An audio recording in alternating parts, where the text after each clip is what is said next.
while the dominion and prestige of the Bishop of Rome, around the time of Constantine's accession, far surpassed the humble example of the apostles. They were modest compared to what they were to become. By then he had only started to make use of the higher authority he believed was conferred upon him by the traditional association of Peter and Paul with the church. In the old imperial city, his chief rival was the Bishop of Constantinople, who could boast the surroundings of the Second Rome on the Bosporus Strait with its imperial court. Rome itself was being downgraded to the position of a provincial city, with the center of Western imperial administration being transferred to Milan in 286 AD and Ravenna in 402 AD. Nevertheless, the emperor was careful not to swell the importance of his episcopal neighbor in Constantinople too much, and the council in that city in 381 AD affirmed its bishop as next in rank to the Bishop of Rome, Pope Damasus I, who then filled the office of Bishop of Rome, and the council in that city in Roman Synod, which claimed supremacy for Rome on the authority of bishops. In the 5th century, Pope Leo I adopted the ancient heathen title of Pontifex Maximus and introduced the concept of papal monarchical power based on the fiction of Peter as the Prince of the Apostles. The 5th century brought dramatic changes to Rome and the western part of the empire as a result of the barbarian invasions. Trouble from these warlike tribes had been experienced for several centuries, and numbers of them had been allowed to supplement the workforce and army of the empire. But now the decayed state of Roman civilization could no longer hold back the continuous pressures exerted along the Rhine and Danube river frontiers. Pagan Rome had felt the hand of divine judgment, which is the time during the period represented by the 6 seals of Revelation chapter 6, on account of its treatment of Jews and true Christians by means of bloodshed and calamity mainly from within. The nominally Christian empire, guilty of perversion of the gospel and the persecution and murder of the true Christian minorities who refused to join the compromising Catholics in their deeds, was to experience the fires of retribution from outside, from barbarians, Arabs, and Turks. These events are covered by the period of the 6 trumpets in Revelation, chapters 8 and 9. The first 4 trumpets were to inflict their judgments on the western third of the empire, where the incursions of barbarian peoples would overthrow its imperial constitution. The next 2 trumpets were to punish the empire through the providential instrumentality of Arabian and Asiatic hordes. The first major move in the migrations of the barbarians was made by the Visigoths, or otherwise known as the West Goths. Dissatisfied with their lot south of the Danube River, where they had been allowed to settle, they attacked their Roman masters and established their independence under King Alaric. At the beginning of the 5th century, they marched northwest through Illyricum to savage northern Italy and part of Gaul. At the same time, Radagais, at the head of 3 savage German tribes, Alans, Suevi and Vandals, burst across the Danube River in Central Europe and carried destruction into Italy as far as Florence, where they were halted in 405 AD. In 408 AD, Alaric, king of the Goths, moved again, this time against the mistress of the world, who was to taste what she had forced upon Jerusalem. Rome herself was blockaded and subjected to terrible famine. The desperate ate the flesh of their victims, and mothers that of their infants. The stench of corrupting bodies filled the air.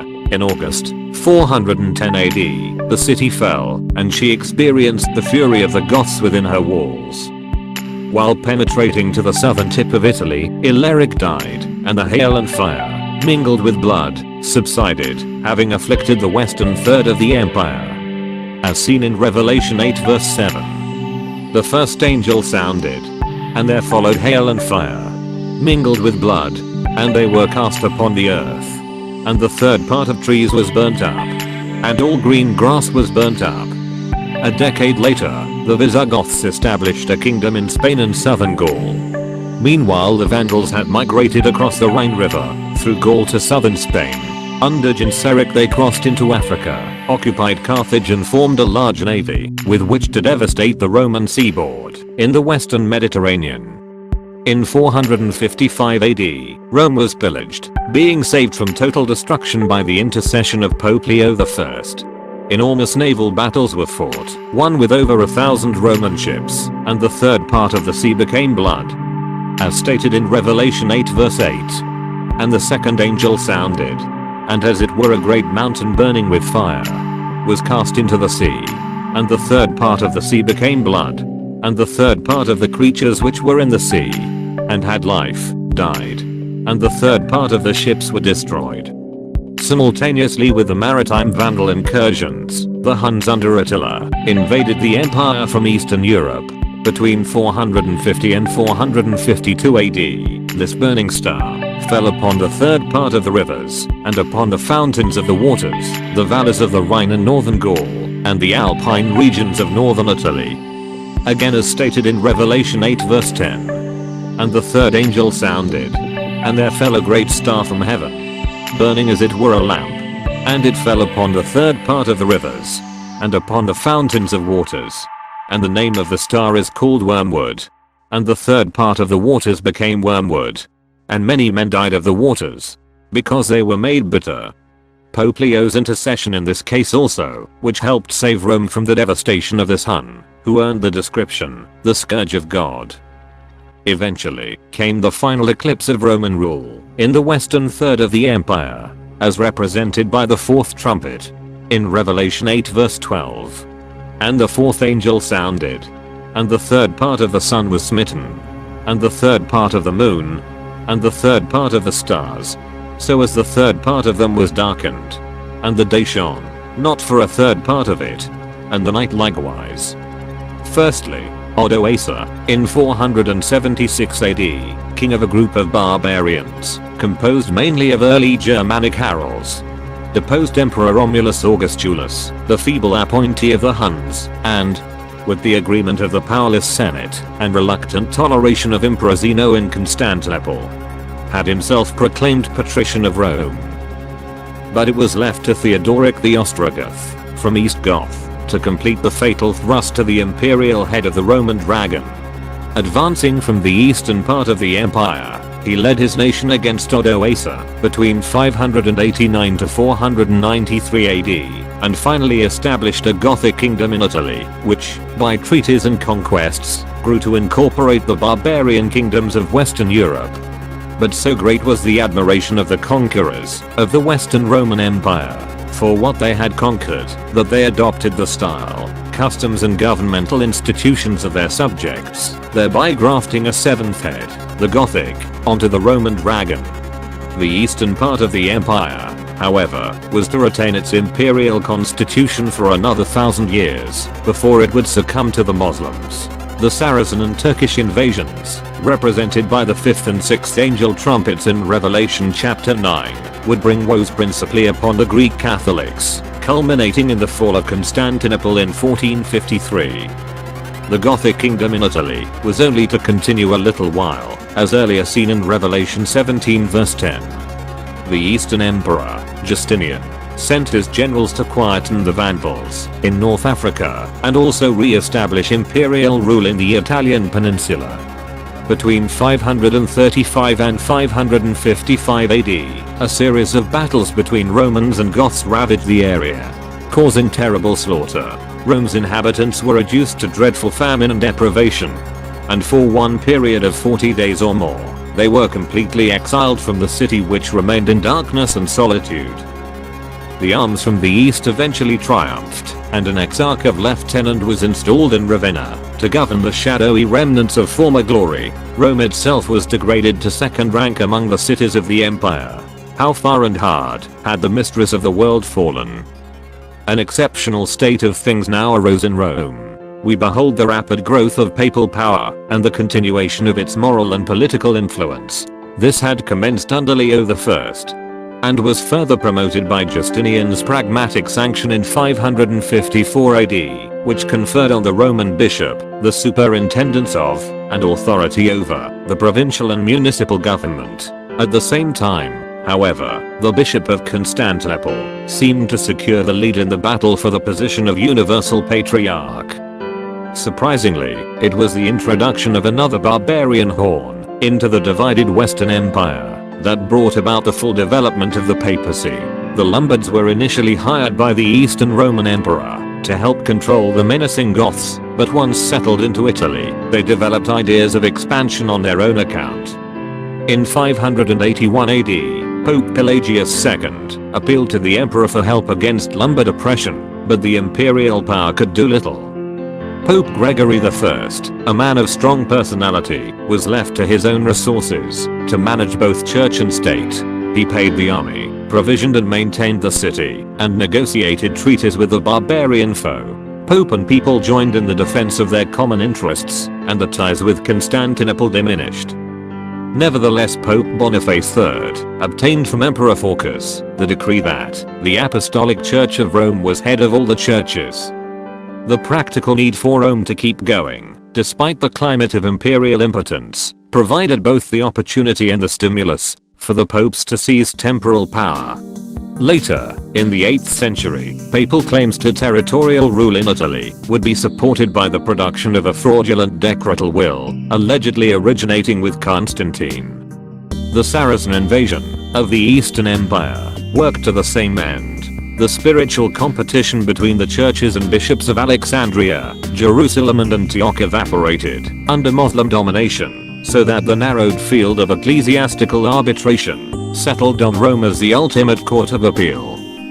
Furthermore, the emperor was now fully occupied, attending to the survival of his own territory, with no spare resources to protect the pope. In due course in 726 AD, another factor to widen the rift emerged, the theological dispute over the use of pictures and images.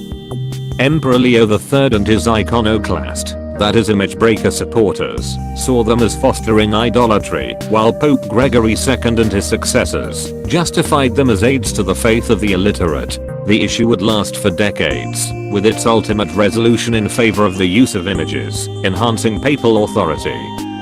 Meanwhile, in 739 AD, the imperial exarch was driven out of Ravenna by the Lombards, leaving the papacy in the political no man's land between controlled by the emperor and controlled by the Lombards. Its fate seemed to rest in the balance until 754 AD, when Pope Stephen II went to France to secure the help of Pepin, Catholic king of the Franks, in relieving the Church of St. Peter from the oppression of the Lombards. When Pepin's appeals to the Lombards failed, he crossed the Alps and settled the matter militarily, restoring considerable territory to the ecclesiastical king and arranging a non-aggression treaty. The arrangements didn't hold. In 756 AD, Pepin again came to the Pope's rescue, settling the transfer of territories more thoroughly and creating what were known as the Papal States. The next Pope, Hadrian I, found himself again in difficulties with the Lombards and persuaded the new king of the Franks, Charlemagne, or better known as Charles the Great, not only to attack the Lombards, but also to visit Rome and form the closest possible relationship with the papacy. This led in the end to Charles and his Carolingian successors claiming rulership over much Italian territory themselves, with the papacy providing ecclesiastical leadership. Thus by the end of the 8th century, a dramatic change had taken place in the Roman Empire. In the symbology of the image seen by Nebuchadnezzar in his dream, the two iron legs had given way to a brittle mixture of iron and clay, the clay being representative of the barbarian tribes that had divided up the empire, but which, nevertheless, firmly maintained in its matrix the iron element of Roman institutions, religion, and culture. And whereas thou sawest the feet and toes, part of potter's clay, and part of iron, it shall be a divided kingdom, but there shall be in it of the strength of the iron. For as much as thou sawest the iron mixed with fiery clay, the vision in which the world's empires were represented as beasts, recorded by Daniel in his 7th chapter, foretold the details of the historical developments just reviewed in more detail than that supplied in his 2nd chapter. The terrible and powerful fourth beast empire, with Roman and Greek characteristics, great iron teeth, and males of brass, had 10 horns. When Daniel saw it, I considered the horns, and, behold, there came up among them another horn, a little one, before which 3 of the first horns were plucked up by the roots, and behold, in this horn were eyes, like the eyes of a man, and a mouth speaking great things. Daniel made comment in verse 20 that the horn that came up, whose look was more stout than his fellows, and that Daniel's attention was arrested by this horn because I beheld, and the same horn made war with the saints, and prevailed against them, until the Ancient of Days came, and judgment was given to the saints of the Most High, and the time came that the saints possessed the kingdom. It is good to note that the horn made war with the saints, as stated, that is the mortal children of God, who are the seed of the woman, and the true believers, not pagan dead saints, elevated to a place in an ethereal heaven. After he was told that the fourth beast represented a fourth kingdom, or empire, which would be different from the others, and would devour the whole earth, tread down and break in pieces, that is the civilized earth, of which the Roman Empire at its greatest extent was comprised. The future career of the horns was described. And the 10 horns. Out of this kingdom shall 10 kings arise. And another shall arise after them. And he shall be diverse from the former. And he shall put down 3 kings. And he shall speak words against the Most High. And shall wear out the saints of the Most High. And he shall think to change the times and the law. And they shall be given into his hand. Until a time, and times, and half a time.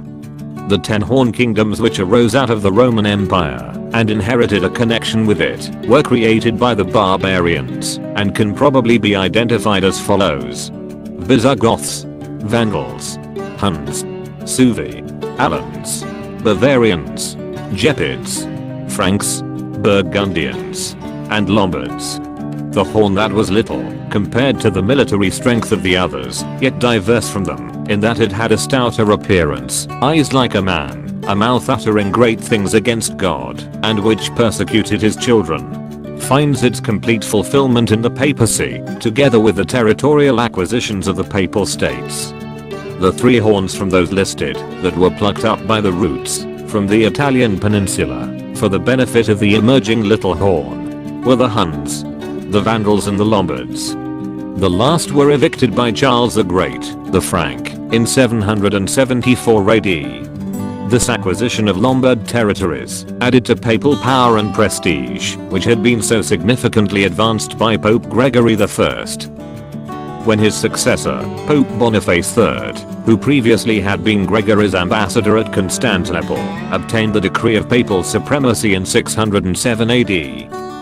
It is interesting to note that the period of the little horn's dominion and power over the saints was specified as a time, and times, and half a time, which, accepting the time as a Jewish year of 360 days, and allowing a year for a day, covers 1260 years.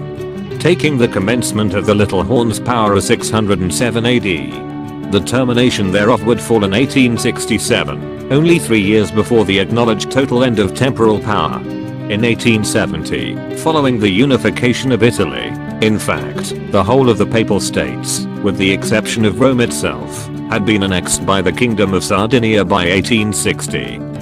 But although the persecuting power of the Pope has now virtually ceased, the little horn with the eyes and mouth has remained active, and is today exercising enormous influence in world affairs. The way in which it has persecuted the saints will be dealt with later, as will the role it will play in governing the actions of the Fourth Beast Confederacy in the opposition to the Ancient of Days.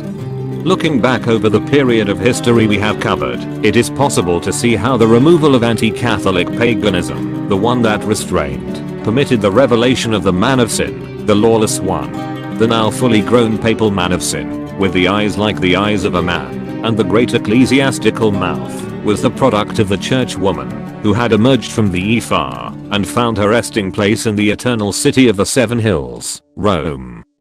In all it had taken, from the days of Paul, about 700 years, the war of corrupt Christianity with paganism had virtually ended in the reign of Constantine the Great, who had superintended the transition of Christianity from an outlawed, to a permitted, to a state-favored religion.